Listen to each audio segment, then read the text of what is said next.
The walls of the forbidden city whispered promises of splendor, but behind their red lacquered doors lived a truth drenched in silence and pain. To the world outside, the concubines of the Chinese emperors were the embodiment of beauty, grace, and refinement. Women who moved like poetry across marble floors, and whose existence seemed painted in gold. But the very perfection that dazzled the eye was only the surface of a life controlled down to the last breath. For these women, beauty was not a blessing, but a weapon turned against them, and their bodies became the battlefield on which imperial power was etched with cruelty.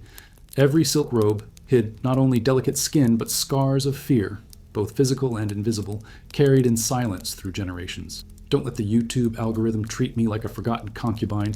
Hit subscribe and keep me in favor. The role of a concubine was never merely ornamental. She was a symbol of her family's ambition, a bargaining chip in the dangerous game of politics, and a pawn in the emperor's insatiable appetite for control. To be chosen for the palace was seen by outsiders as the pinnacle of honor, but those who stepped through its gates often realized too late that it was also a sentence. Their smiles were rehearsed, their gestures trained, their voices softened until even their suffering had to be hidden behind lowered eyes. To live in this world was to become a prisoner in silk, and the price of maintaining the emperor's favor was nothing less than their own freedom over body and soul. Pregnancy was both the greatest dream and the most dangerous curse. A concubine who bore a child, especially a son, could rise from obscurity to a place of influence, shifting the fragile balance of the palace hierarchy. But an unwanted pregnancy, one that happened without the emperor's blessing or in defiance of the complex politics of succession, was seen as a direct threat to the empire's stability. The fear of losing power led to extreme measures, and this fear carved itself into the daily lives of women who were never allowed to decide whether they wished to become mothers. Instead, their fertility was guarded and manipulated with an iron fist, wrapped in rituals that looked like tradition but felt like chains. The cruelty was not always in open wounds or visible scars. It was in the quiet force-feeding of bitter herbs said to balance the body, but that often burned the stomach, destroyed fertility, or left women writhing in pain. It was in the way their daily diets were laced with strange concoctions that dulled their strength while preserving their outward appearance of beauty. The cruelty lay in the constant reminder that their bodies were not their own, that every breath they took was borrowed, permitted only because it served the empire. They learned quickly that within the palace, even their ability to bleed, to conceive, to carry life, belonged not to them but to the throne. Imagine the contradiction of living among jade carvings, silk draperies, and gardens designed to mirror paradise, while every night fearing that the next sip of tea might be the one that made conception impossible forever. Imagine standing beneath lanterns glowing with soft light, while eunuchs whispered about who had been given a new remedy by the imperial physicians, knowing well that remedy might wither her womb for good. The palace was a theater where suffering was silenced by music, where cruelty wore the mask of elegance, and where a woman's smile could hide the deepest agony. And yet, every gesture had to remain perfect, every bow graceful, because any slip of the mask could mean punishment, humiliation, or exile. The pressure to appear flawless extended beyond beauty. Concubines were trained to embody the ideal of obedience, to make their submission seem effortless, even desirable. They were expected to bow not only to the emperor, but to the invisible weight of rules that dictated their lives. Their silence became a second skin, wrapping around them tighter than any robe of silk. In their hearts, they knew that their beauty was both their only weapon and their greatest curse, for the same charm that could catch the emperor's eye could also make them a target for rivals within the harem. And the higher they rose in favor, the more dangerous their position became, because every jealous gaze, every whisper behind a fan, carried the potential to end their lives. Stories passed in hushed tones among the servants told of women whose beauty was so radiant it threatened the balance of the palace. Some were quietly given infusions that dulled their vitality. Others were made to undergo rituals disguised as blessings, but designed to weaken their ability to conceive. Their suffering rarely left the walls of the forbidden city because it was wrapped in secrecy, hidden behind carefully crafted scrolls and censored accounts. And yet, fragments of truth seeped through time, revealing the calculated brutality with which the empire controlled even the most intimate aspects of these women's lives. To the world, they were symbols of elegance. Within themselves, they carried the unbearable weight of submission, each heartbeat echoing with the question of how much pain the body could endure before breaking. This contradiction, the dazzling beauty of the harem and the invisible chains that bound its women, is what makes their stories impossible to forget. The concubines lived in a place that promised paradise but delivered torment, where even the smallest choice over their own lives was stolen, repackaged as duty, and imposed with a smile. The cruelty of their existence was not just in the physical methods of control, but in the psychological prison that forced them to accept their suffering as inevitable, as if their bodies had been born not for themselves, but for the will of the empire. And within that gilded cage, the question was never whether cruelty would come, but only in what form it would arrive, and how silently it would devour them. The fear of pregnancy without permission hung over the forbidden city like an invisible executioner's blade. To the outside world, the harem was a sanctuary of beauty, music, and ritual, but for the women inside, every late period, every strange cramp, every whispered rumor could become a death sentence. A concubine's womb was not her own. It belonged to the emperor, to the dynasty, to the relentless machinery of succession that measured her worth in the fragile balance of bloodlines. To conceive outside of this balance, or even to be suspected of it, was not just scandalous.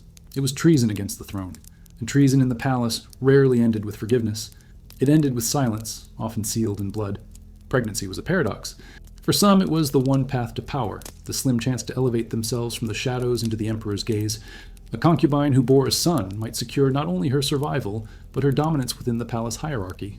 But the same seed of hope could turn instantly into ruin if it bloomed at the wrong time, or without the emperor's explicit blessing.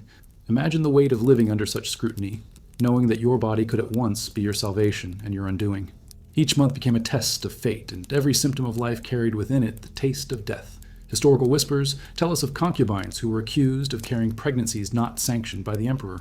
Sometimes these accusations were true, sparked by secret encounters in the palace shadows. Other times, they were carefully crafted lies, spread by rivals desperate to eliminate competition.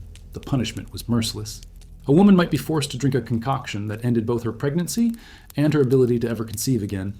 In darker cases, records hint at executions hidden from official chronicles, erasures so complete that the woman's name was never spoken again.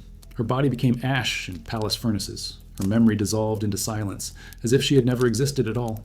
But the cruelty was not only in what was done to those who failed. It was in the constant terror that gripped every concubine as she counted her days, watched her cycles, and prayed that her body would not betray her with an unexpected life. The palace was filled with rituals designed to regulate fertility.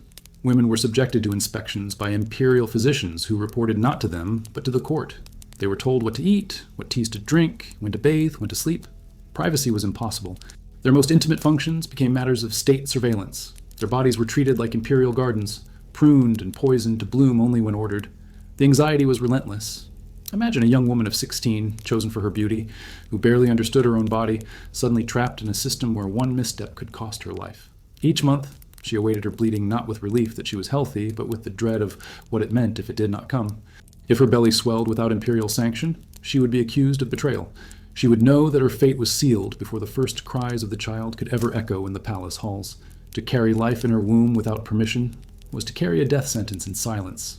I already drank the bitter potion of editing this video. The least you can do is subscribe so the suffering wasn't in vain. Even those who bore the emperor's children were not always safe.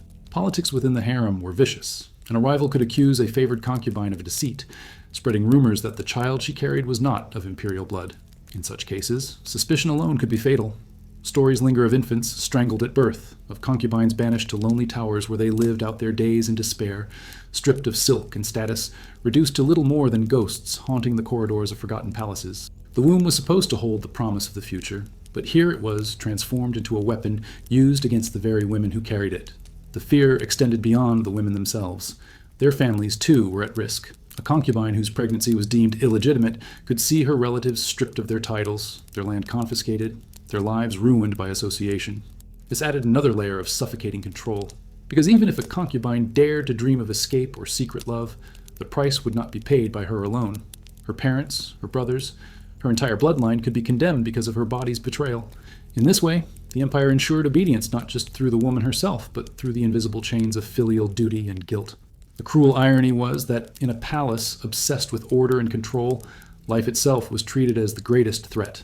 The concubines lived in a gilded prison where they were adorned like treasures, yet forbidden to fulfill the most natural of human desires, to love, to bear children freely, to choose the path of their own lives. And so they hid their fears behind painted faces, performing their roles in dances and ceremonies, while deep inside they trembled at the thought of a single missed cycle. Each prayer at the temple was not only for favor or fortune, but for protection against the treacherous gift of life itself. The emperor's harem was a world where beauty masked terror, where silken robes hid bodies bruised by fear, and where every concubine learned to live in constant negotiation with her own womb. Pregnancy, the most human of experiences, became a trial of survival, twisting joy into dread, hope into despair. And in the shadows of this unbearable fear, new methods of control emerged, devised by imperial physicians and eunuchs who claimed to protect the dynasty, but instead deepened the suffering of its women. The story of these methods would reveal not only the cruelty of their design, but the hidden cost of power, a cost paid in silence by those whose voices history nearly erased. The palace physicians moved like shadows through the marble corridors, carrying boxes of powders, dried roots, and jars filled with strange liquids that smelled of bitterness and smoke. To the untrained eye, these looked like remedies, ancient wisdom drawn from the vast reservoir of traditional Chinese medicine. But for the concubines, they were not symbols of healing. They were shackles disguised as medicine, poisons cloaked in the language of balance and harmony. In the gilded world of the Forbidden City, toxic herbs and secret potions became tools of control, slipped into meals, stirred into teas, and administered under the guise of care, while their true purpose was far darker: to wither fertility, to silence wombs, to make sure that life could only appear when the emperor commanded it. The empire prided itself on knowledge of herbs, on the delicate art of blending plants to heal, soothe, and prolong life. Yet the same knowledge was twisted into an instrument of cruelty. Among the concubines, whispers spoke of potions laced with mercury, arsenic, or lead, substances known to dull vitality, damage the body, and render women infertile. Some were given pills of 5 stones powder, a mixture originally used for stimulating energy, but in high doses it scorched the stomach, destroyed menstrual cycles, and left the body fragile. Others were fed herbs like wild rue, bitter melon seeds, or cottonroot bark, each chosen for its supposed ability to prevent conception. These women swallowed their doses without protest, because refusal was not an option. The physician's word was law, and the concubines knew that questioning a remedy could be seen as defiance against the emperor himself. The cruelty lay not only in the effects of these substances, but in the uncertainty surrounding them. A cup of tea could taste the same as yesterday, yet carry in it a dose that burned the womb or poisoned the blood. A bowl of soup could carry roots that caused months of bleeding, leaving the concubine weak and pale, yet still forced to smile as if nothing was wrong. Some women suffered violent cramps and fevers, others slipped slowly into exhaustion, their beauty fading despite the silks draped over their bodies. The palace demanded perfection of appearance, yet it was the very hands of the empire that hollowed them out from within. There are accounts, rare but persistent, of concubines who attempted to resist. Some pretended to drink the potions and spat them into cloth hidden in their sleeves, only to be discovered by sharp-eyed eunuchs who reported every suspicious movement. Others bribed servants to replace the herbs with harmless substitutes. But betrayal was always near, and one word in the wrong ear could condemn them to punishment harsher than the potions themselves. In a world where trust was scarce, even survival became a gamble, and every swallow was both an act of submission and a wager with fate. The psychological torment was as sharp as the physical. Imagine sitting in a chamber perfumed with sandalwood, musicians plucking strings in the distance, while in your hand rests a porcelain cup of liquid so bitter it numbs your tongue. You know what it means, yet you must sip it gracefully, bow your head in gratitude, and thank the very hand that delivers your suffering. Every taste of bitterness became a reminder that the empire did not see you as a woman with choices, but as a vessel to be emptied, filled, or destroyed at its will. What made these practices even more insidious was the way they were disguised as blessings. Physicians spoke of balancing yin and yang, of purifying the body, of protecting the emperor's harmony. The concubines were told these remedies ensured their beauty, preserved their youth, or prepared them for the honor of the emperor's presence. Many dared not question the rituals, even as their bodies weakened, because to doubt the wisdom of the court physicians was to doubt the emperor himself. And in the Forbidden City, doubt could be more dangerous than poison. Curiously, records suggest that not all herbs were given equally. Favored concubines, those under the emperor's close watch, might be spared from the harshest concoctions, at least for a time. But those who had fallen from grace or whose beauty threatened others often found their meals suddenly altered, their health mysteriously declining. This selective cruelty reveals not only the methods, but the politics behind them.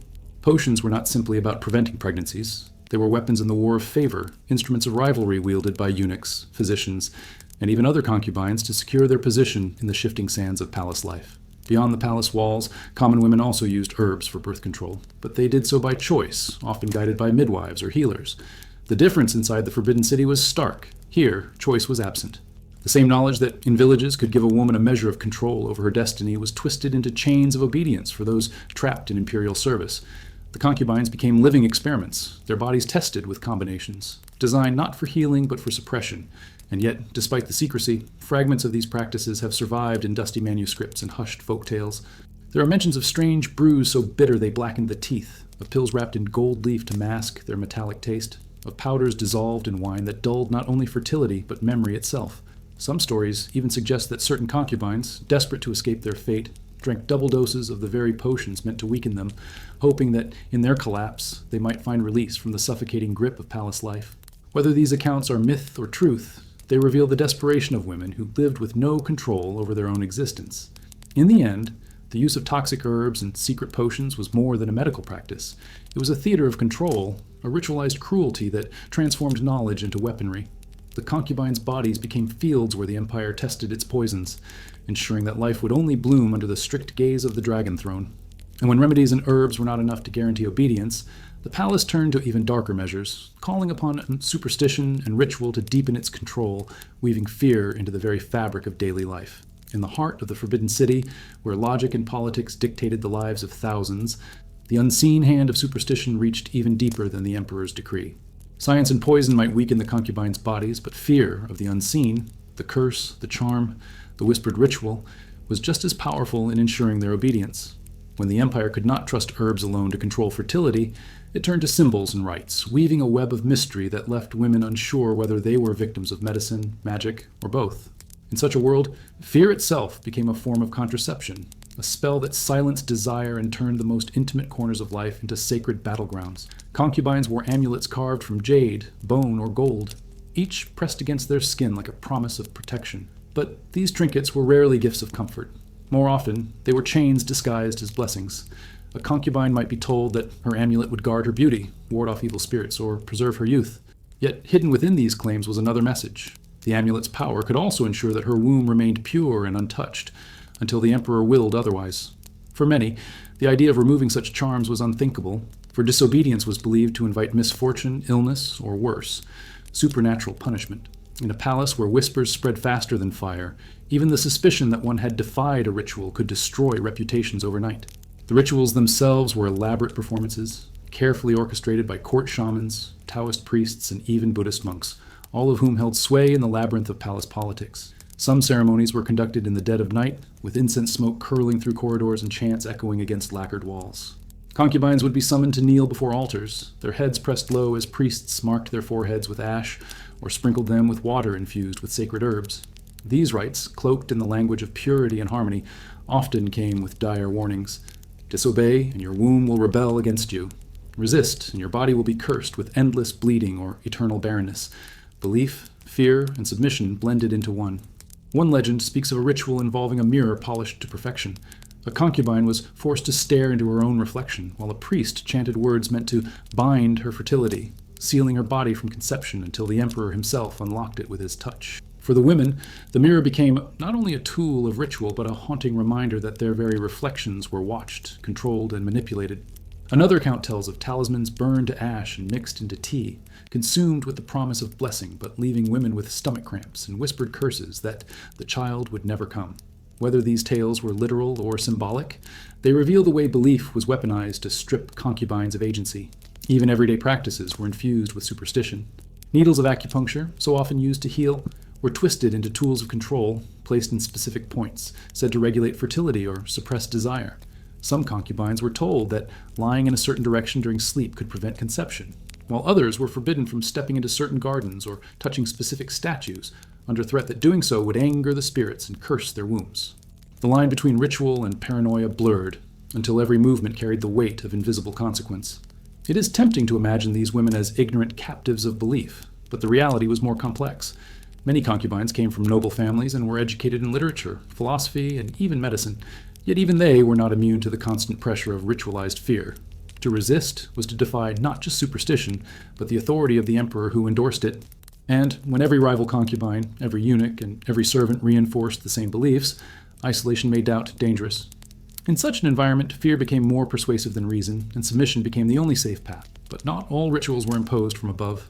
Some concubines, desperate for protection against rivals, secretly commissioned their own charms and spells. They sought the help of sympathetic servants or bribed lesser priests to craft talismans hidden within their chambers. These women clutched amulets under their robes, whispered their own prayers at night, and hoped that unseen forces might shield them where medicine and politics failed. Yet even this active agency was fraught with danger. If discovered, it could be twisted into evidence of witchcraft, an accusation that carried the penalty of death. The same fear that bound them also punished them if they tried to wield it for themselves. The beauty of the palace often hid the eerie weight of these beliefs. Golden altars gleamed in the moonlight, incense perfumed the air, and chants echoed softly like lullabies. To an outsider, it might have looked like serenity, harmony, a sacred balance of heaven and earth. But for the concubines, each ritual was another layer of control, another invisible cage closing around them. They lived not only under the emperor's gaze, but under the constant threat that unseen spirits might turn against them if they dared to resist. Subscribe now, otherwise the eunuchs will think you're resisting, and trust me, you don't want to end up in the unsubscribed chamber. This fusion of cruelty and superstition blurred the lines between the physical and the spiritual. Herbs poisoned their bodies, but rituals poisoned their minds, convincing them that even rebellion of thought could bring catastrophe. In such a system, control was absolute, not because of chains or walls, but because belief itself became the strongest prison.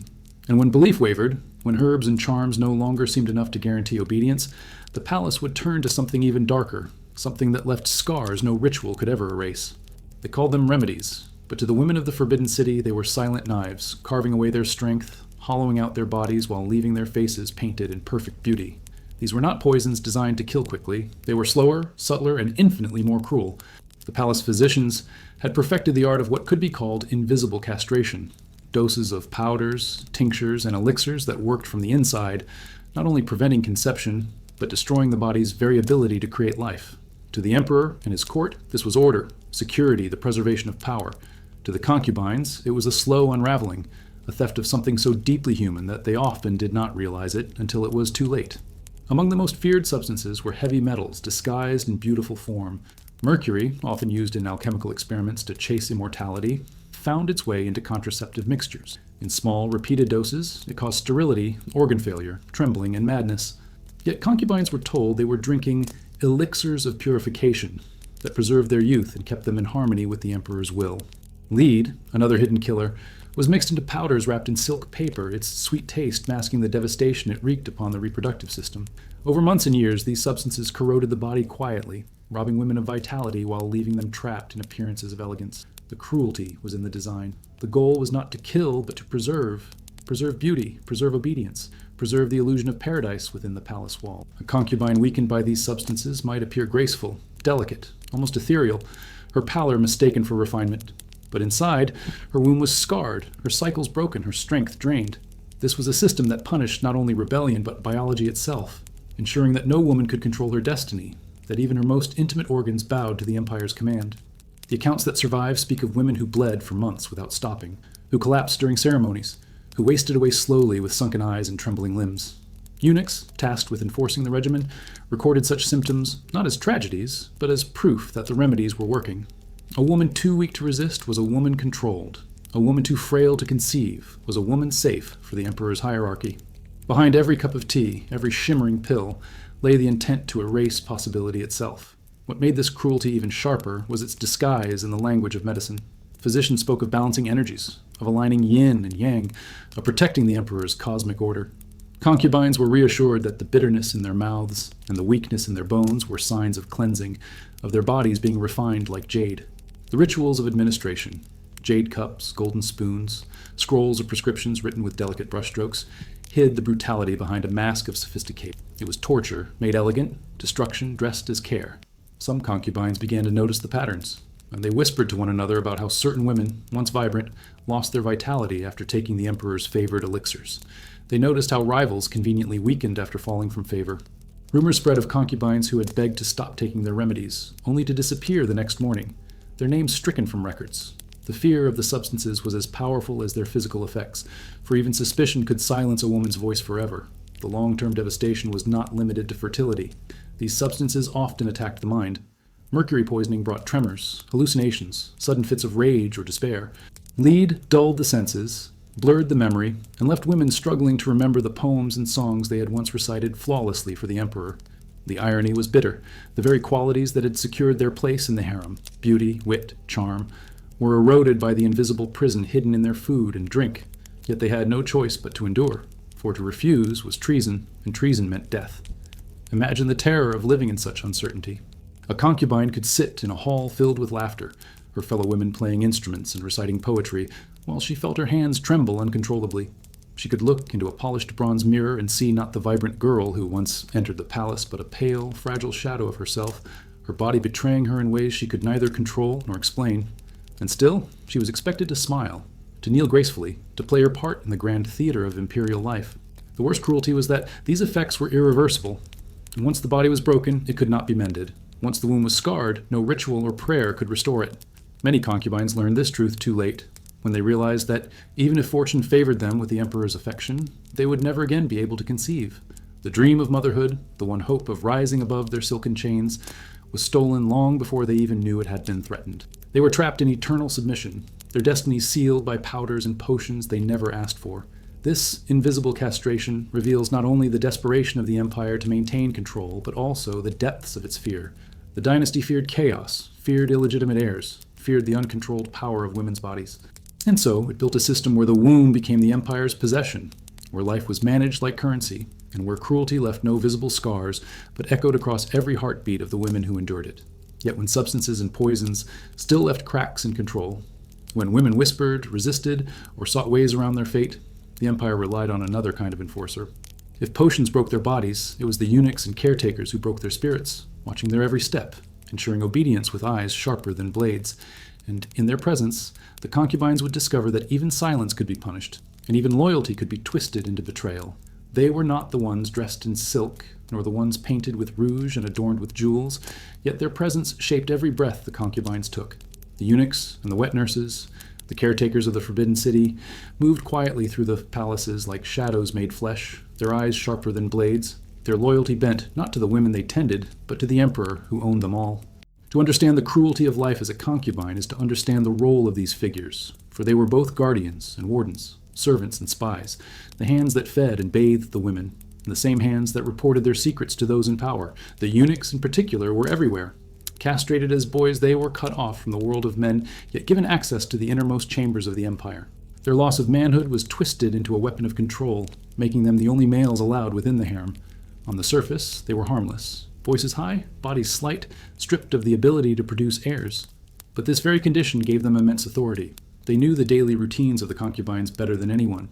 They dressed them, escorted them, inspected their food, and stood outside their chambers like silent statues. They saw every smile, every frown, every tremor of hesitation, and they remembered. For in the harem, nothing went unnoticed, and nothing was ever forgotten. To the women, the eunuchs could be lifelines or executioners. Some concubines bribed them with gifts of silk or gold, hoping to secure protection or information. Others treated them with suspicion, knowing a single careless word could be carried on whispering lips to the emperor's ears. The eunuchs wielded immense power, not because they could command armies or pass decrees, but because they controlled access. To be chosen for the emperor's bed, a concubine often had to win favor with the eunuchs who arranged the schedules. To fall out of line with them could mean weeks, months, even years of being ignored, left to wither in obscurity as younger rivals rose. But the eunuchs were not the only watchers. Wet nurses and older attendants, women too aged or too plain to serve as concubines themselves, played their part in enforcing control. They were the ones who administered the potions, who oversaw the rituals, who whispered words of warning to young girls trembling on their first nights in the palace. Their loyalty was not to the women in their care, but to the institution that fed and clothed them. Many believed they were preserving order, carrying out sacred duties, protecting the emperor's divine mandate. Yet in doing so, they became complicit in the slow suffocation of the concubines' lives. The cruelty of this system was in its intimacy. It was not faceless guards or distant officials who imposed obedience, but those who stood beside the women day after day, who combed their hair and dressed their wounds, who smiled gently even as they slipped bitter herbs into their tea. Imagine the betrayal of drinking from a cup handed by someone who had comforted you only hours before, knowing that same person had also reported your exhaustion, your illness, your private words, to the eunuchs who kept the emperor informed. Trust became impossible. The very hands, meant to care for the concubines, were often the same hands that tightened their invisible chains. Historical records suggest that some eunuchs grew cruel with the power they held. Stripped of family and legacy, many became hardened, even resentful, taking out their bitterness on the women trapped under their watch. They mocked the concubines' suffering, humiliated them with unnecessary inspections, and reminded them that escape was impossible.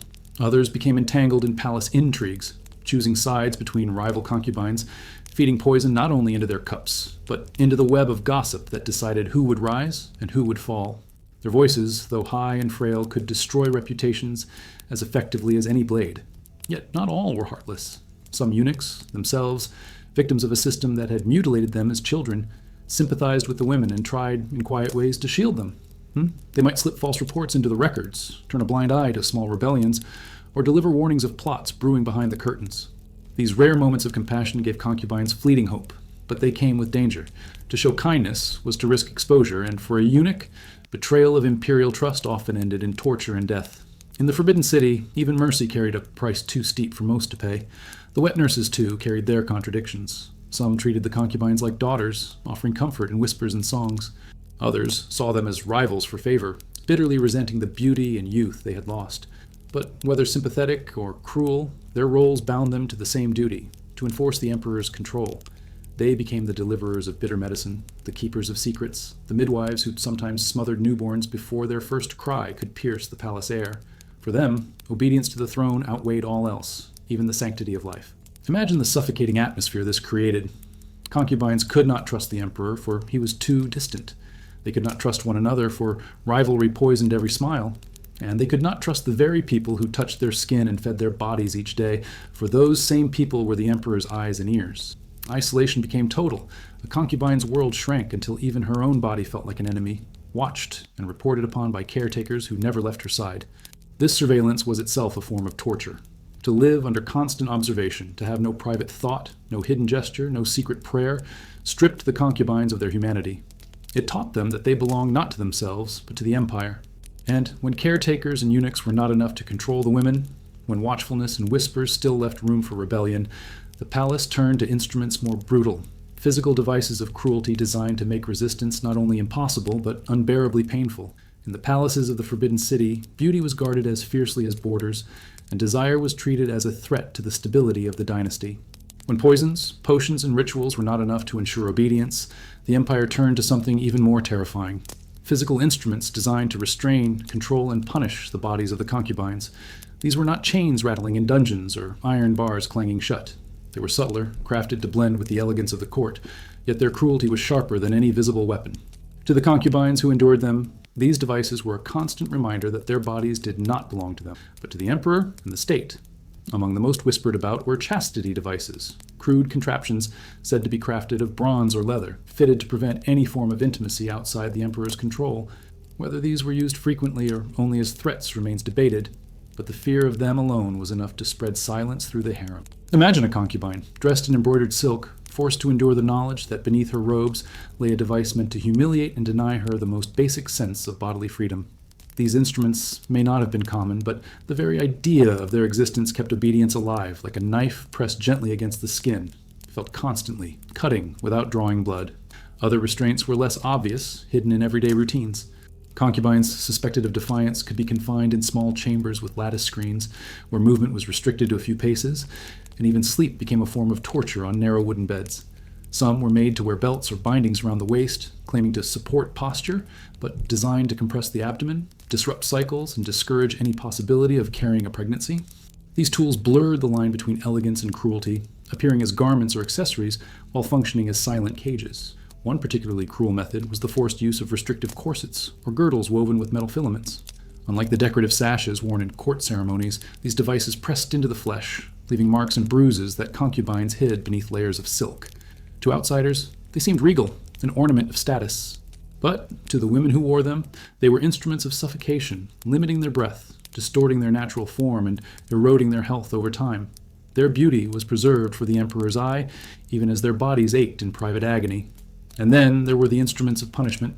Concubines accused of disobedience or suspected of secret intimacy might be bound to wooden frames, forced to kneel for hours or days, their joints swelling with pain. Some were locked into collars that held their heads at rigid angles, preventing rest and reminding them that humility was not a virtue, but a requirement carved into their very bones. These punishments rarely left scars visible to others, but they broke the spirit, teaching every concubine who witnessed them that resistance would never go unanswered. The cruelty of these devices was heightened by their invisibility to the outside world. Visitors to the palace saw only glittering silk, delicate movements, and graceful dances.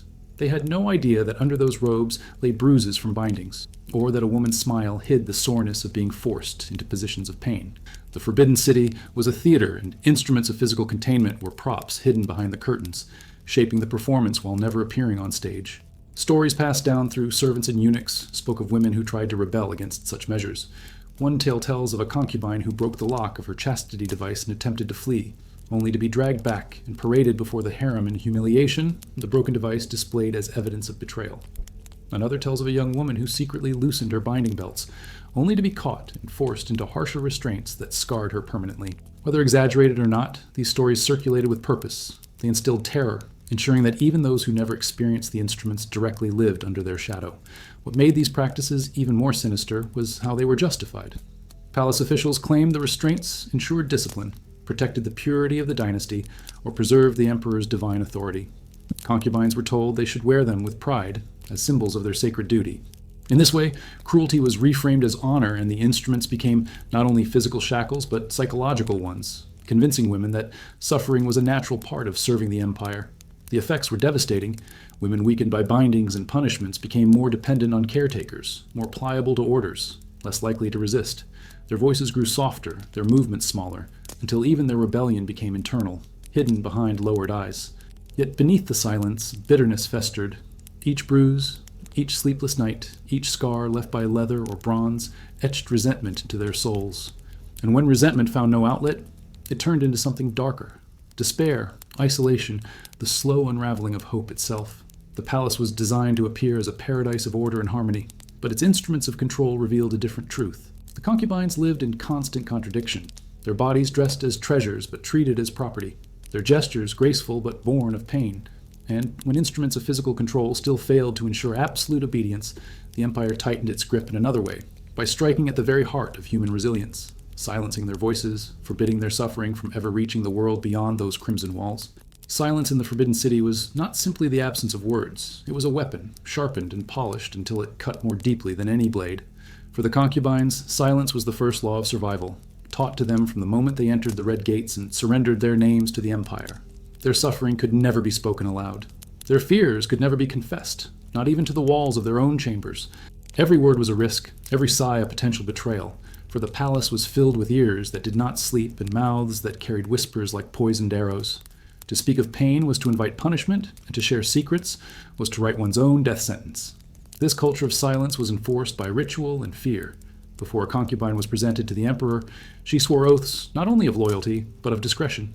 She promised never to reveal the practices of the harem, never to question the remedies given to her, never to allow her voice to become louder than the will of the throne.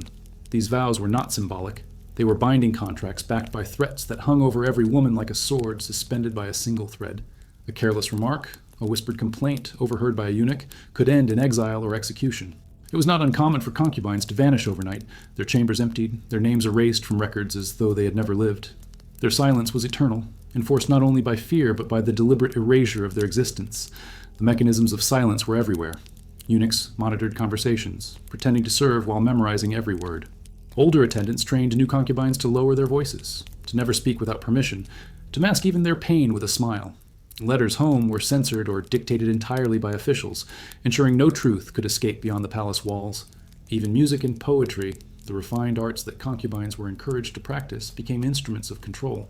A verse with too much sorrow, a melody with too much longing, could be interpreted as rebellion, its author punished for daring to let her inner world slip into the open.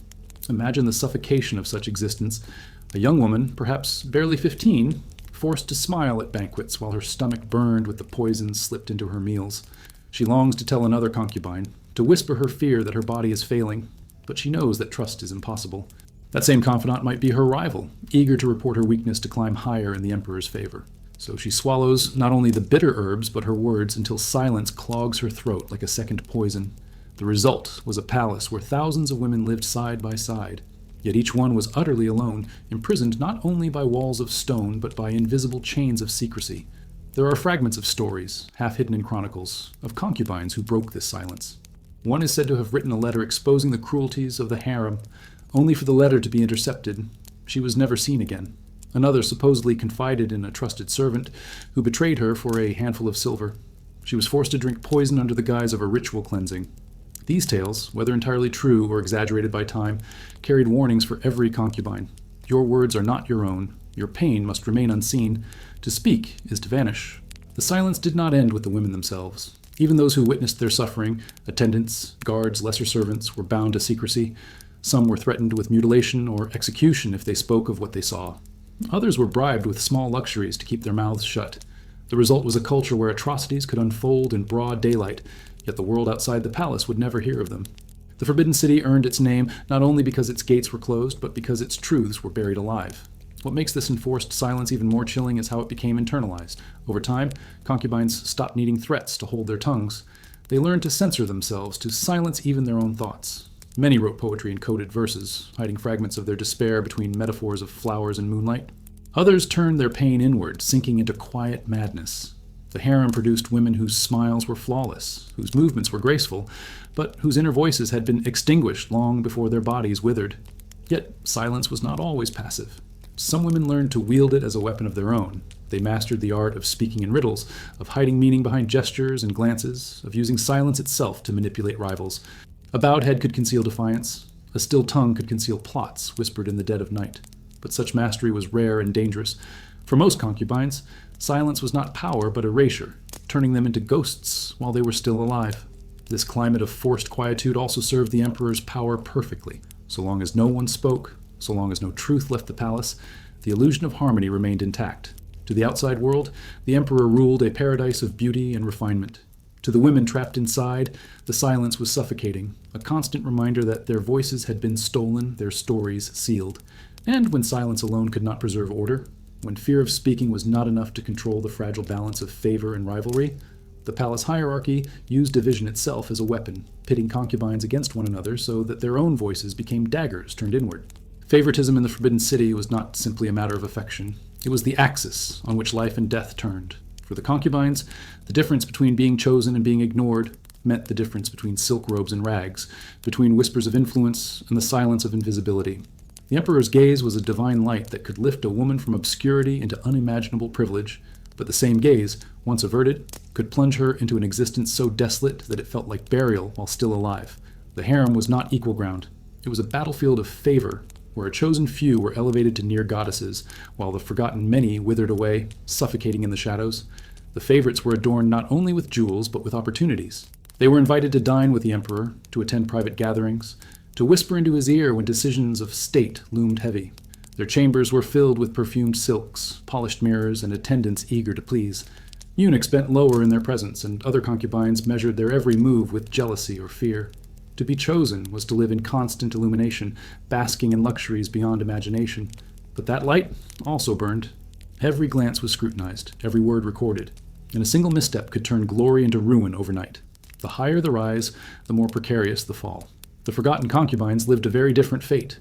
They were not cast out, for exile would be too merciful. Instead, they remained inside the gilded cage, stripped of visibility, slowly fading into obscurity. Their chambers were smaller, colder, and neglected. Meals were meager, servants inattentive, and the jewels they once wore were locked away for others more deserving. Days bled into nights in silence, with no summons from the emperor, no music drifting into their halls, no reason to hope for change. Some of these women had once been radiant, chosen in youth for their beauty or wit, but time had dulled them, or rivals had pushed them aside, and the emperor's interest had evaporated like smoke in the wind. Imagine the despair of a woman who entered the palace at 15, full of dreams whispered by her family, told that she was destined to rise to power through her beauty. For a brief season, she might catch the emperor's eye, but as newer, younger concubines arrived, her star dimmed. Within a year, she found herself locked in the quiet rhythm of neglect, watching others ascend, while her own life shrank to a narrow corridor and a flickering lantern. To the world outside, she was still a concubine of the Son of Heaven. Inside, she was a ghost walking among the living, trapped in endless waiting. The difference between favorite and forgotten also determined how harshly the methods of control were applied. The emperor's chosen ones might be spared from the bitterest potions or the most demeaning restraints, at least while they held his favor. Their bodies were preserved because they carried the potential of producing heirs. But those who were forgotten, those whose existence no longer carried political weight, often bore the brunt of experimentation. Their food and drink were laced with stronger concoctions, their health monitored less carefully, their suffering ignored. They became living sacrifices to a system that measured worth only by proximity to power. Rivalries thrived in this imbalance. Concubines who basked in favor had to defend it fiercely, for every smile from the emperor drew daggers of envy from those left in the dark. Forgotten women sometimes plotted in secret, bribing eunuchs or poisoning rivals in hopes of reclaiming lost ground. The palace was a place where silence and beauty hid rivers of resentment, where the smiles at banquets were painted over teeth clenched with hatred. Yet these rivalries rarely broke the hierarchy. For every plot that succeeded, countless more ended in ruin, with the forgotten sinking deeper into despair and the favored living in constant terror of being next. The emotional toll was staggering. Favorites lived with the crushing pressure of perfection, performing every gesture with divine precision, knowing their downfall could come from something as small as a misplaced laugh. The forgotten lived with the equally heavy weight of invisibility, trapped in monotony so profound it gnawed at the soul. Some became sick, their bodies wasting from the slow poison of neglect. Others drifted into madness, talking to shadows, singing to themselves in endless nights of silence. The palace did not need to execute them, it only needed to forget them, and forgetting was sometimes worse than death. There were, of course, exceptions. Concubines who managed to climb back from obscurity, often through cunning or alliances with powerful eunuchs or court officials. But these cases were rare, and each comeback carried its own dangers. A woman who reemerged from the shadows often did so by undermining a rival, and once she regained favor, the cycle of envy began anew. The system thrived on this imbalance, pitting women against each other, ensuring that unity was impossible. Division kept the harem obedient, just as surely as potions or rituals. The cruelest irony was that both groups, favorites and forgotten, were equally trapped. One lived under the spotlight of scrutiny, the other in the prison of neglect. Both were denied freedom, both were pawns in the empire's game. Their destinies were not their own, and their fates could change in an instant with the emperor's whim. It was this instability, this constant oscillation between adoration and abandonment, that broke their spirits more effectively than any visible chain. And yet, through all of this, the palace shimmered with splendor. Golden roofs gleamed under the sun, jade ornaments sparkled on slender wrists, music filled the halls during festivals. To the outsider, it was paradise. To the women inside, it was torment painted with gold, a life where status determined whether you feasted or starved, whether you were adorned with jewels or left to rot in silence. And when the contrast between luxury and torment grew too sharp, it revealed the ugliest truth of all, that beauty itself could be turned into a mask for suffering, a disguise for cruelty that even the walls themselves seemed complicit in keeping hidden. The Forbidden City gleamed like a jewel under the sun, its golden roofs shining against the sky, its walls painted with the deep red of power and permanence. To the outside world, it was a symbol of majesty, a paradise of beauty where the chosen women of the empire lived surrounded by silks, music, and art. Visitors marveled at the elaborate ceremonies, the jade ornaments, the delicately painted screens that decorated every hall. It was said that those who entered the harem were blessed, chosen to walk in luxury beyond imagination. Yet inside those same walls, the concubines knew another truth, a truth where luxury was a mask, and behind it, torture lurked in silence. Imagine walking across a courtyard paved with flawless stones, hearing the soft rustle of embroidered gowns, and smelling the perfume of rare flowers brought from distant provinces. Everything shimmered with perfection. But behind the doors of the private chambers, women lay curled in pain from the bitter herbs forced into their bodies, their cries muffled by silk pillows so no sound would echo into the halls. The same gold that dazzled outsiders was, to them, a cruel reminder that their prison was gilded, not broken stone.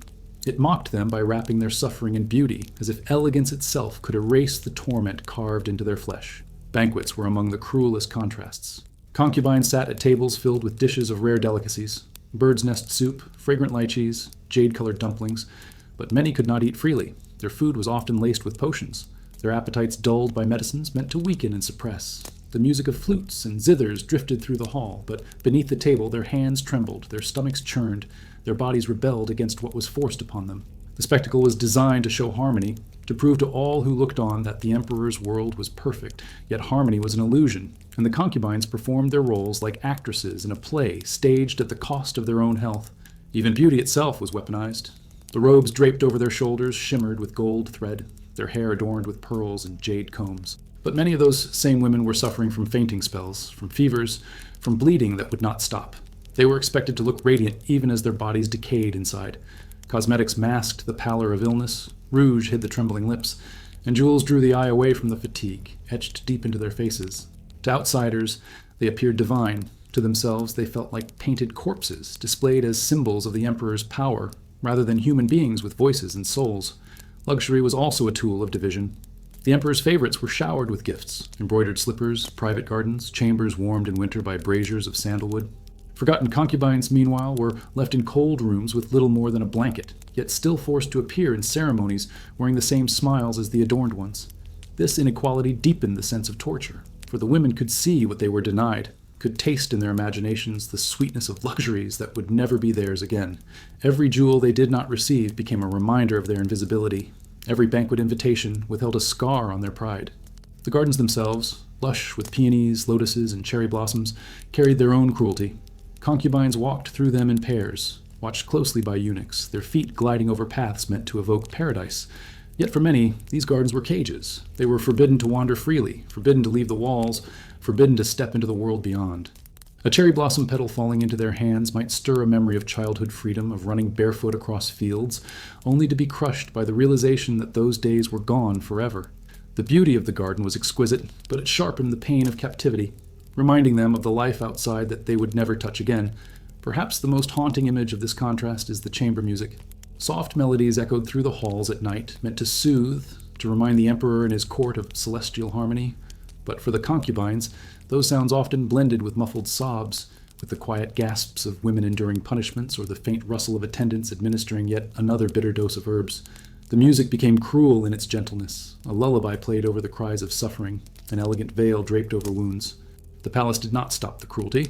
It only masked it with sound, ensuring that suffering never broke the illusion of serenity. Historical fragments describe this paradox vividly. One record speaks of a concubine paraded in silks at a festival, radiant before the emperor, only to collapse hours later in her chamber, her body weakened by months of hidden bleeding. Another tells of a woman gifted a pearl necklace so heavy it bruised her collarbone, worn proudly in public while in private she could not lift her head from exhaustion. These contradictions defined their existence, to shine outwardly while breaking inwardly, to embody perfection while living in torment. And this torment was not only physical, it gnawed at their minds, twisting beauty into cruelty, pleasure into punishment. The concubines learned that every jewel could cut, every feast could poison, every smile could be forced. They existed in a palace designed to blur the line between paradise and hell, until even they could no longer tell which they were living in. Luxury became their prison's disguise, and the more dazzling it appeared, the deeper the cruelty it concealed. Yet even in this world of contradictions, the empire found ways to justify its methods. The beauty, they said, was proof of harmony, the suffering was necessary for order, the silence of women was the foundation of the dynasty's power. And when medicine and beauty and luxury were not enough to explain away the cruelty, the empire leaned on knowledge itself, twisting the sacred art of medicine into a tool of submission, hiding brutality behind the language of healing. Traditional Chinese medicine was revered as a treasure of the empire, a legacy of knowledge passed through centuries, celebrated for its wisdom and harmony with nature. To the outside world, it represented balance, yin and yang, fire and water, body and spirit brought into alignment by the skilled hands of physicians who studied the pulse and prescribed remedies from herbs, roots, and minerals. But within the walls of the Forbidden City, that same knowledge, sacred in villages and temples, became a weapon of power. For the concubines, it was not a path to health, but a system twisted to enforce control, stripping them of agency under the guise of healing. Imperial physicians were scholars trained in the art of pulse diagnosis, acupuncture, and herbal prescription. Their authority was immense. When they spoke, their words carried the weight of the emperor's will. If they declared a concubine ill, she was treated. If they declared her barren, she was discarded.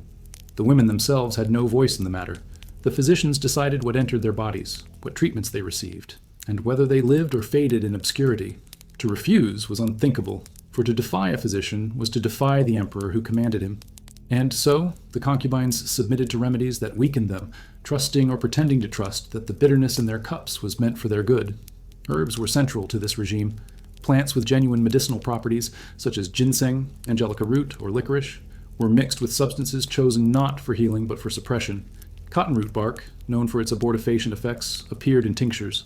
Bitter melon seeds, said to cool the body, were given in doses strong enough to disrupt fertility. Even common mugwort, used in villages to ease menstruation, was weaponized in the palace as a tool to control cycles. A concubine who drank these brews might appear serene, but inside her body, chaos unfolded. Irregular bleeding, crushing fatigue, and wombs scarred beyond repair. Acupuncture, too, carried double edges. In theory, it was meant to restore balance, to allow the free flow of qi, the vital energy. But under imperial command, it was redirected toward suppression. Needles were placed not to heal, but to disrupt, targeting points believed to weaken reproductive capacity or diminish desire. A concubine, lying still under a physician's hand, never knew if the needles were mending her or undoing her, and she could not ask, for questions were dangerous.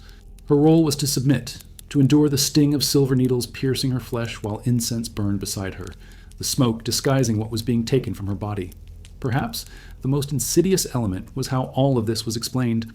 The physicians did not tell concubines they were being poisoned or sterilized. Instead, they cloaked their prescriptions in elegant philosophy. A bitter potion was described as balancing yin, a restrictive diet as purifying the blood, a regimen of bleeding or cupping as releasing stagnation. These explanations drew from genuine traditions, but their meanings were twisted, their outcomes inverted. The women were left unable to distinguish care from cruelty, unable to know whether they were being preserved for future favor or slowly erased from the emperor's world. One account whispers of a concubine who was told her treatments were to preserve her beauty.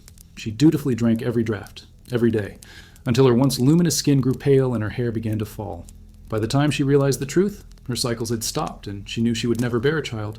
Yet she still bowed before the physician, still thanked him, for gratitude was demanded even in destruction. Another story tells of a woman whose acupuncture left her trembling, unable to stand without aid, yet her suffering was dismissed as a necessary step toward realignment. Her body had become a battlefield where medicine was the weapon and obedience the only cure allowed. What deepened the cruelty was the betrayal of trust. Traditional Chinese medicine in villages was intimate, guided by healers who knew their patients as neighbors, who sought balance to ease suffering. But in the palace, the same practices became tools of domination. Knowledge that should have been sacred was corrupted by power. The concubines were reduced to test subjects, their bodies vessels through which theories of control were played out. The physicians served not the women's health, but the dynasty's fear of chaos, fear of illegitimate heirs, fear of a womb uncontrolled. And still, the irony lingered. To outsiders, the empire boasted of its physicians, its mastery of medicine, its harmony with the rhythms of nature. The emperor's court was praised as a center of learning and healing. No one beyond the palace walls knew that the same knowledge that healed peasants in the countryside was destroying the women in the emperor's chambers. The forbidden city guarded its secrets with silence, ensuring that the contradiction remained invisible. This manipulation of medicine stripped the concubines of their last hope. If even remedies meant to heal could betray them, what refuge remained? Their meals could poison, their rituals could curse, their medicines could sterilize. Everything that touched their bodies was suspect, and nowhere could they find certainty. This erosion of trust left them vulnerable, fragile, and utterly dependent on the very system that destroyed them. And when even medicine twisted into cruelty could not fully suppress the threat of rebellion or disobedience, the empire turned to fear of punishment, ensuring that those who resisted would pay not only with their health, but with their lives. The fate of the disobedient concubines became a warning carved into the memory of every woman left behind, a reminder that the cost of defiance was always heavier than silence. Defiance in the Forbidden City was not a gesture of freedom. It was a sentence pronounced before the crime was even committed. For the concubines, resistance came in many forms. A refusal to drink the bitter tea, a whispered complaint in the wrong ear, a desperate attempt to forge a life outside the gilded walls. But each act of courage, however small, carried consequences as cruel as they were certain. The empire tolerated no disobedience, because to allow one woman to resist was to open the door for all others to imagine they could do the same. And so, the fate of those who resisted was deliberately made into a spectacle of warning, ensuring that fear remained etched into the marrow of every concubine who survived. The methods of punishment were as varied as they were merciless. Some were immediate and final, a poisoned cup delivered in silence, its victim collapsing before she could speak another word. Others were drawn out, designed not only to destroy the body, but to crush the spirit of those who watched. A concubine caught refusing her potions might be paraded before the harem, stripped of her silks and forced into coarse garments that marked her as disgraced. She would be confined to a cold chamber, her meals reduced to scraps, her attendants withdrawn. To live in the Forbidden City without attendants was itself a punishment. Loneliness amplified by the grandeur of walls that echoed with silence. Exile was another weapon. Some women were cast out of the palace and sent to remote convents or family estates, their titles stripped, their names erased from official records.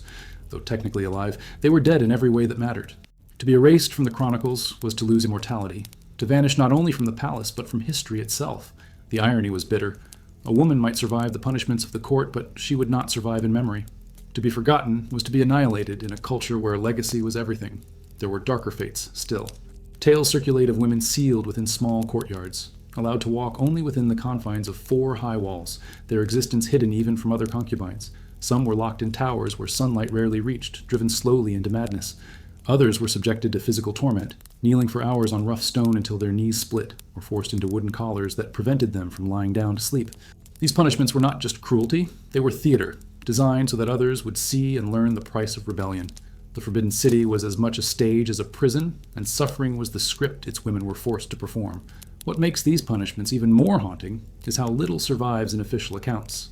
Histories written by court scholars rarely mention them, preferring to preserve the illusion of harmony within the emperor's household. Yet between the lines of censored chronicles and in the whispers preserved by servants, fragments of truth emerge. A young concubine too beautiful for her rivals was accused of impropriety and vanished overnight. Another, who begged to return to her family, was later found dead by her own silk sash, her death labeled a suicide, but rumored to have been ordered. These fragments reveal not only the cruelty of the punishments, but the deliberate effort to erase them from memory. Resistance also carried consequences beyond the women themselves. Families could suffer if a concubine dared to rebel. Parents and siblings might lose their lands, their titles, their livelihoods, all because one daughter failed to obey within the palace. This ensured that loyalty was not only personal but filial. To disobey was to endanger the very bloodline that had sent her into the forbidden city in the first place. Even those who longed for freedom bore the crushing weight of knowing that their escape could condemn everyone they loved. It was a chain as strong as any iron shackle, binding their will to the throne. And yet, despite the terror, small acts of defiance persisted. Some women spat out their potions when no one was looking, hiding the bitter liquid in silk handkerchiefs. Others secretly wrote poems expressing their despair, slipping them into the cracks of palace walls, hoping that someday someone might find and understand them. A few dared to plot escape, bribing eunuchs or attendants, though few such plans ever succeeded. Most were caught, punished swiftly, their fates becoming warnings for the others. But the fact that resistance existed at all reveals the depth of their suffering. For even in a world where death was certain, some still chose defiance over submission. The cruelty of these punishments served a dual purpose: to eliminate the defiant and to terrify the obedient. The concubines who watched knew that their own survival depended on silence and compliance.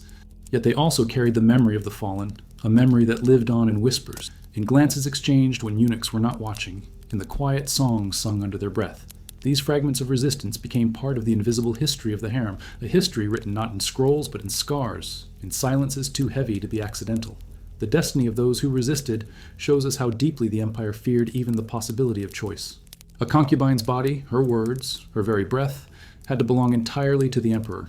To break that ownership was to threaten the foundation of imperial order itself, and so resistance, however small, was extinguished with ruthless efficiency. The women who dared became shadows, their stories deliberately buried, their names erased until only rumor carried them forward. But not all truth could be erased. In hidden manuscripts, in rare medical records, in the veiled notes of court officials, glimpses of these women survive. They remind us that cruelty was not an accident but a system, and that resistance, however crushed, was inevitable in the face of such suffocation.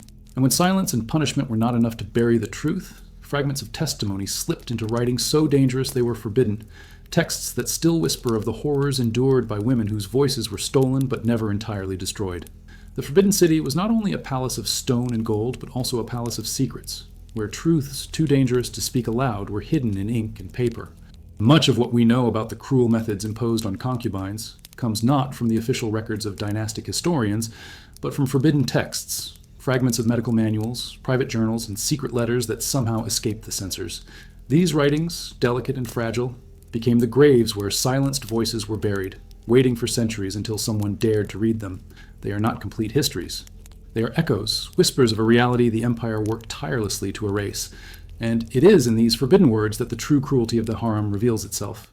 Official chronicles, commissioned by emperors themselves, painted the palace as a harmonious world, where concubines lived in refinement and balance, serving the Son of Heaven as symbols of order. But hidden behind those sanitized accounts were texts banned for their candor.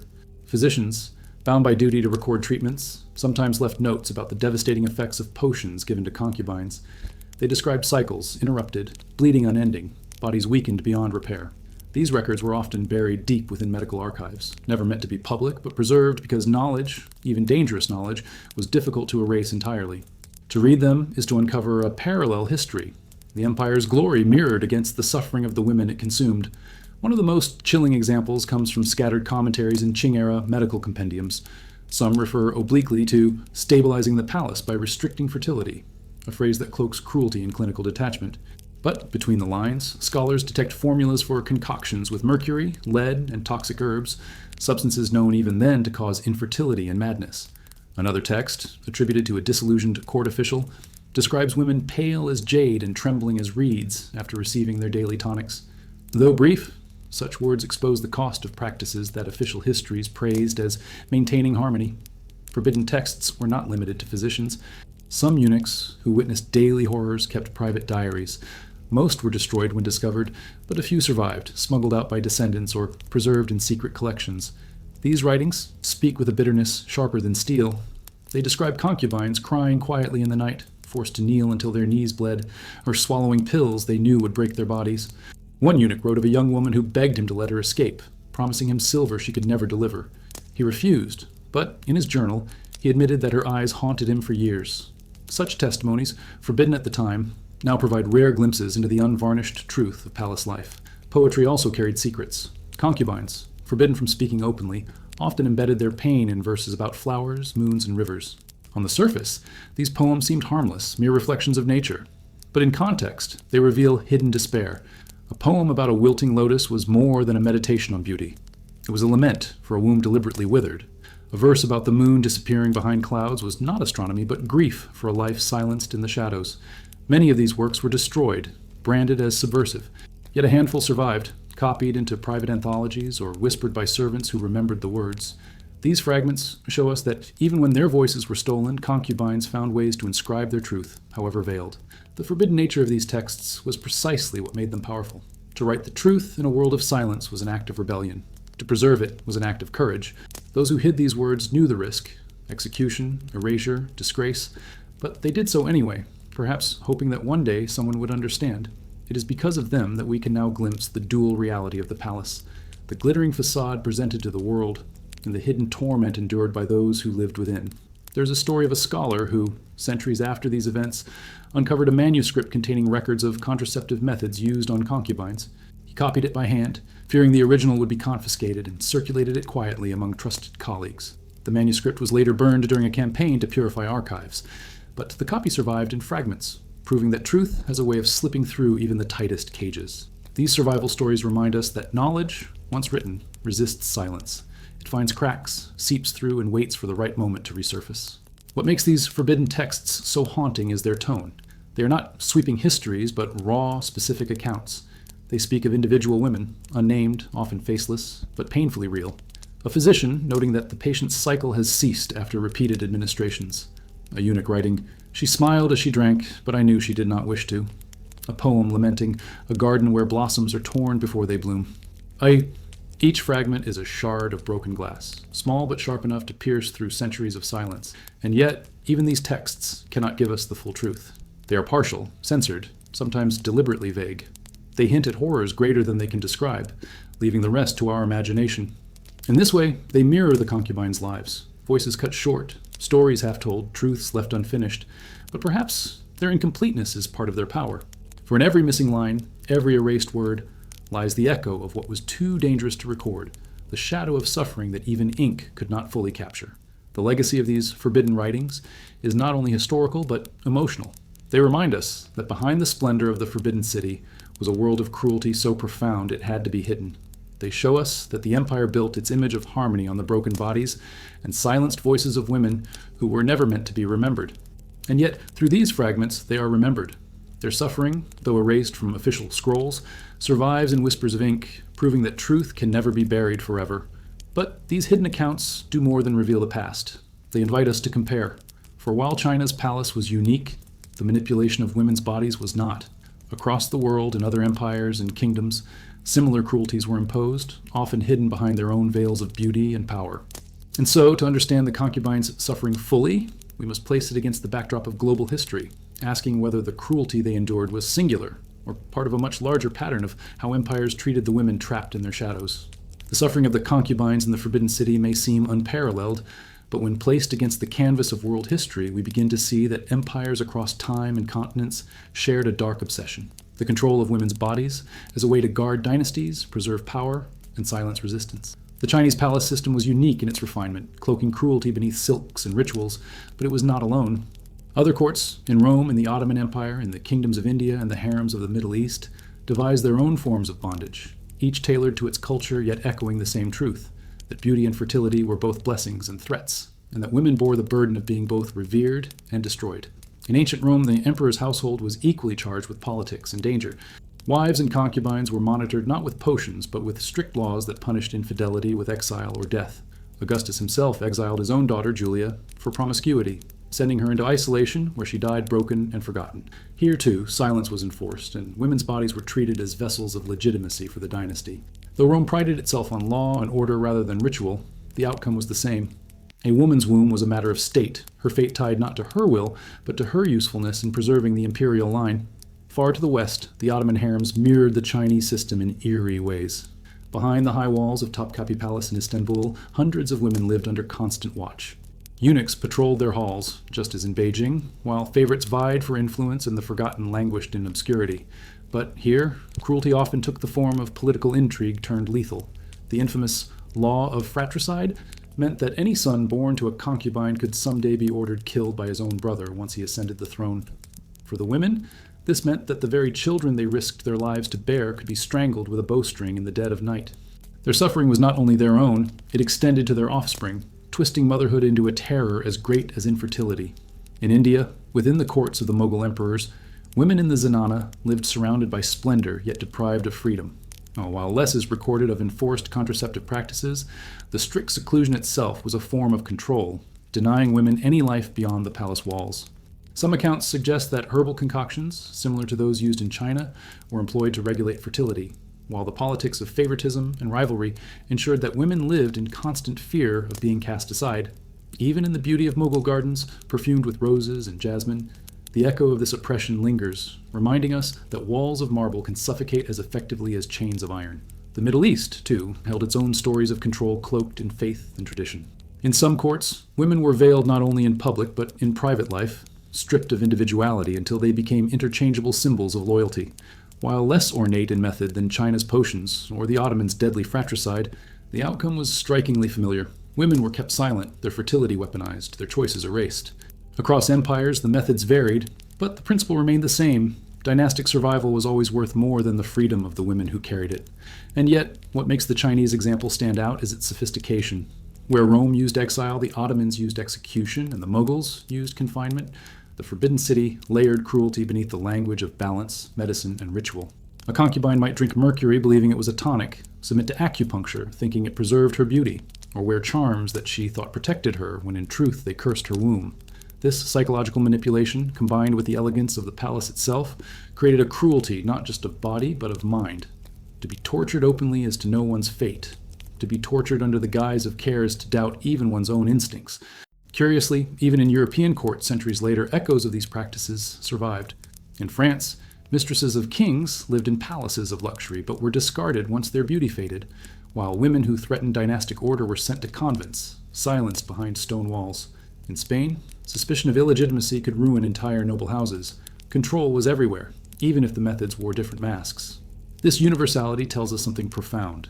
The suffering of concubines in China was not an isolated cruelty, but part of a global pattern where empires, regardless of culture or faith, sought to bend women into instruments of power. But cruelty does not only lie in comparison, it lies in the realization that across all these cultures, women's voices rarely survive. What we know of Rome's Julia, of Ottoman concubines, of Mughal zenana women, comes filtered through male historians, court records, or rumors whispered into chronicles. Just like in China, their truths had to be smuggled into poetry, hidden in forbidden texts, preserved in fragments. The global silence is itself evidence of how successful these systems were at erasing the humanity of the women they controlled. Yet within this shared suffering lies a final haunting question. If Rome, Istanbul, Delhi, and Beijing all devised ways to control their women, was this cruelty inevitable in the rise of empires? Or was it a choice, a deliberate design born of fear and obsession with power? The answer may never be fully known, but what is certain is this: the legacies of these cruelties linger still, carried in whispers, stories, and cultural scars. And when we consider these global comparisons, we see that the echoes of the past do not remain buried. They reach into the present, reminding us that the struggle over women's bodies did not end with the fall of dynasties, but continues in new forms even now. And so, the story does not close with comparisons of the past. It opens into a reflection of the present, where the silence of history begins to speak again, and where the question of how these cruelties resonate today becomes impossible to ignore. The shadows of the Forbidden City stretch across centuries, and their weight is still felt in the modern world. The echoes of the Forbidden City have never truly faded. Though the golden roofs and crimson walls now belong to history, the stories of the concubines continue to ripple into the present, reminding us that the cruelty once disguised by ritual and beauty was not confined to one dynasty or even one culture. It lingers in the ways societies still wrestle with control over women's bodies, in the silences imposed by power, and in the shadows of traditions that refuse to die. To look at the past is not to gaze into something foreign and distant. It is to see a mirror, distorted but recognizable, reflecting patterns that persist even now. Modern medicine, for instance, often prides itself on liberation, contraception, fertility treatments, the right to choose. Yet beneath this progress, the same questions remain. Who controls these choices, and who decides what is permitted? In some parts of the world, women still face forced sterilizations, sometimes justified under the language of public health or population control. The tools are more advanced than the mercury powders of the Forbidden City, but the principle is chillingly familiar. Decisions about women's bodies made without their consent, cloaked in the authority of science, and hidden behind words of necessity. The sophistication of cruelty may have changed, but the essence remains. Even in politics, the ghost of the concubine system whispers, women in positions of visibility, whether in government, entertainment, or business, are often elevated not solely for their talent, but for their symbolic value. They are placed in positions of spectacle, adorned and admired, but under scrutiny so severe that their mistakes carry heavier punishment than men's. The rise and fall of favorites in the Forbidden City echoes in the rise and fall of modern figures, where a single misstep, a whisper of scandal, can erase careers overnight. The difference is that the stage is larger now, not limited to palace walls, but broadcast through the unforgiving glare of global media. The silence imposed on concubines also resonates in how women's voices are still policed today. Across the globe, many are told what they can and cannot say, how they should dress, how they should behave to preserve harmony in family or society. Like the concubines who embedded their pain in coded poetry, countless women continue to write between the lines, disguising their truths in art, literature, and quiet defiance. The methods of censorship may differ, no eunuchs stand at the doors, but the weight of silence remains. It manifests in online harassment and political suppression in families that demand obedience above expression. The shadows of that ancient silence live on, reshaped but never erased. There's also the question of beauty. The concubines were forced to maintain flawless appearances even as their bodies suffered, painted into perfection to disguise their torment. Today, countless women face similar pressures. Airbrushed ideals, impossible standards, the expectation to look radiant even in exhaustion. The cosmetics and jewels may have changed, but the demand is the same. Beauty is currency, and to fail to embody it is to risk invisibility. Just as forgotten concubines faded into the background of the Forbidden City, modern women are often cast aside when they no longer fit the mold. Their worth tied to youth and appearance rather than the fullness of their humanity. What makes the echo so unsettling is not just the similarities, but the persistence of the mindset that created them. Fear still drives control. The fear of illegitimacy, of disorder, of women wielding power over their own bodies. It was this fear that led to potions of mercury in the palace, and it is this fear that leads to restrictive laws and cultural practices today. History does not simply repeat, it evolves, hiding itself in new languages, new costumes, but keeping the same core. And unless confronted, it continues to thrive. At the same time, the survival of forbidden texts and hidden poetry from the past offers a strange kind of hope. Those concubines who risked everything to write down their pain, who embedded their truth in verses about flowers and rivers, remind us that even the harshest silencing cannot completely erase human voice. Today, women across the world draw strength from that legacy, continuing to speak, write, and fight despite systems that still try to confine them. The act of telling these stories, of remembering what the Forbidden City tried to hide, is itself resistance, a refusal to let silence be the final word. Perhaps the most haunting echo is the psychological one. The concubines lived in a world where love, desire, and motherhood were twisted into weapons against them. And even now, in different forms, many women are taught to view their own bodies with suspicion, to fear their natural cycles, to see their desires as dangerous. The legacy of manipulation, of mistrust instilled by systems of power, lives on in the way individuals wrestle with shame, fear, and doubt. The palace may have been torn from its time, but its shadows stretch forward into the present day. To study the concubine's suffering is not merely to unearth cruelty long buried, it is to trace a line that leads directly into the modern world. It is to recognize that the struggle for control over women's bodies is not a chapter closed, but a question that societies continue to answer, often in ways as cruel as before.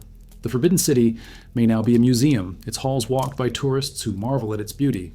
But beneath those stones lie the unmarked graves of countless women whose voices were stolen, and their silence demands to be broken, not only for history's sake, but for the present.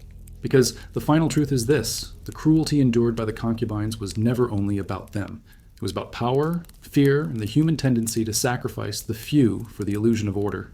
That truth remains alive today, disguised in new rituals, new justifications, new systems of control.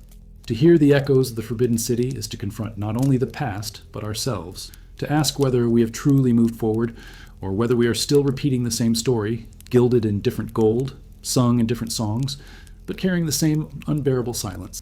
And when the silence becomes too heavy, when the echoes of the past crash against the present, we are left with a choice: to turn away or to listen. For in listening, perhaps, lies the only chance to break the cycle that bound the concubines of China and still binds so many women in the world today.